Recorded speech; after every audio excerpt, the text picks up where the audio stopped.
السلام علیکم ګران شاګردانو ولا جوړ چې رو جوړ بس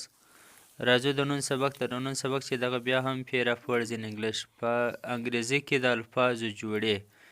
داسې الفاظ داسې جوړې دي چې تلفظ یې یو رقم دی ویل کېږي یو رقم لیکل معناوې او حروف یې سره بدل دي راځئ دا هم یو ډېر بنیادي او اډوانس داسې انګلیش چې هغه په ورځني ژوند کې ډېر استعمالیږي راځئ معناوې به هم درته وایم جملې به هم جوړوو نو په دې به ستاسو انګلیش ډېر تکړه سي وکیبلري به هم مضبوطه سي ایډل معنا بیکاره هی سیټینګ ایډل هغه بیکاره ناست دی فالتو ناست دی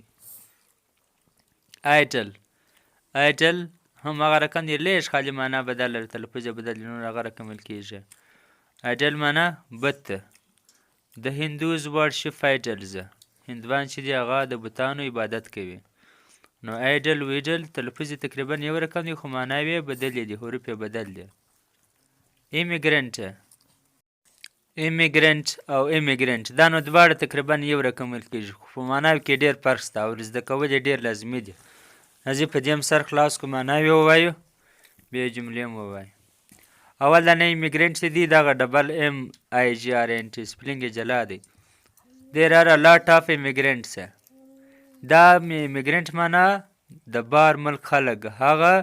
خلک چې په سیل یا تجارت لپاره د یوه ملک څخه بل ملک له ولاړ شي دې ته ایمیګرنټ وایي دیر آر ا لاټ آف ایمیګرنټس ان پاکستان پاکستان کې ډېر بهرنیان شته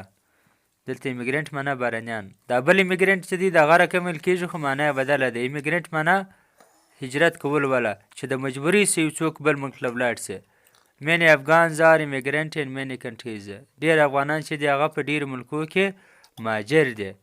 دا ایمیګرنټ چې د مجبورۍ دپاره ولاړ شي نه د سیل دپاره او بل چې دی انشور دا دواړه یو رقم ویل کېږي تقریبا لیکن معناوې یې بدلې دي سپلینګونه یې بدل دي دا هم باید زده کړو انشور معنا دا بیمه کول و دې ته وایي په ربار ملک کې دا سیسټم دی ته خپل کور کمپنۍ ځان دا صحت دی چا ته په انشور ورکړې انشور کمپنۍ والا ته که ته ناجوړه شوې که ستا کور ته اور واخیستل سي یا غلا وسول یا بل تاوان ورسېدی ته دې کمپنۍ ته د میاشتې څه پیسې ورکوه نو بیا به دی تا که چېرته ستا صحت ته څه دغه ته ناجوړه ول یا کور ته تاوان ورسېد یا بل څه ته د هغه ګرده تاوان بیا یې ورځ دی درکوي ته د میاشتې دلته خپل پیسې ورکوه پیسې ورکوه انشور و دې ته وایي بیمه کول I am insured for $2000 زه په $2000 انشور شوی یم بیمه شوی یم دا بل انشور معنا باور ورکول یقین ورکول هارډ ورک انشور سکسس معنا محنت چې دی خواري چې ده هغه د کامیابۍ باور ورکوي یقین ورکوي نو ګرانو شاګردانو دا زموږ د نن سبق ډېر ښایسته بنیادي داسې وکیبلري چې اکثره شاګردان په دې کې کنفیوز یي پریشان یي